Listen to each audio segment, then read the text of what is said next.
Le paradoxe de notre époque est que nous avons plus de connaissances, mais moins de patience et de tolérance. Des autoroutes plus larges, mais des points de vue plus étroits. On dépense plus, mais on a moins. On achète plus, mais apprécie moins. Nous avons de plus grandes maisons, mais des plus petites familles. Plus de commodités, mais moins de temps. On a plus de diplômes, mais moins de sens. Plus d'éducation, mais moins de jugement. Plus d'experts, mais plus de problèmes. Plus de médicaments, mais moins de bien-être. On boit bien trop, on fume bien trop, on dépense sans réfléchir, puis on rit pas assez.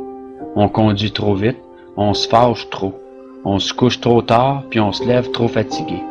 On lit pas assez, on regarde trop de TV, puis on ne médite pas assez. Nous avons multiplié nos possessions, mais perdu nos valeurs. On parle trop, aime trop rarement, puis haït trop souvent. On a appris à gagner sa vie, mais pas à la vivre. Nous avons ajouté des années à la vie, mais pas de vie aux années. Nous sommes allés sur la Lune, mais il nous est difficile de traverser la rue pour rencontrer un nouveau voisin. Nous avons conquis le cosmos extérieur, mais pas notre carrosse intérieur. On fait des choses plus grandes, mais pas meilleures. Nous avons plus d'hygiène, mais nous avons pollué même notre âme. Nous avons conquis l'atome, mais pas nos préjugés. On écrit plus, mais apprend moins.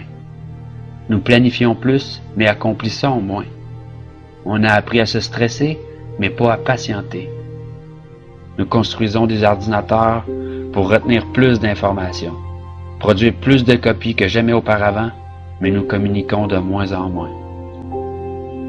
Nous sommes à l'ère de la restauration rapide, mais de la digestion lente. Des grands hommes, mais des petites personnalités. Des profits records, mais des relations superficielles. Nous sommes à l'ère de 2 revenus, mais avec plus de divorces.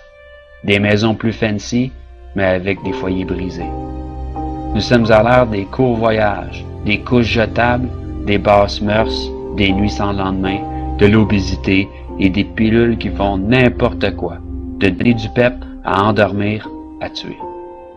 Nous sommes à l'ère des showrooms bien remplis avec des entrepôts vides. Rappelez-vous de dire « je t'aime » à votre partenaire et à vos bien-aimés. Mais surtout, pensez-le. Une bise et une accolade soulageront un mal lorsque sincère. Souvenez-vous de vous tenir la main et de chérir ce moment présent lorsqu'un jour cette personne nous quittera. Prenez le temps d'aimer, de parler et de partager vos pensées précieuses. Et n'oubliez jamais que la vie ne se mesure pas au nombre de souffles que vous prenez, mais par les moments qui nous coupent le souffle.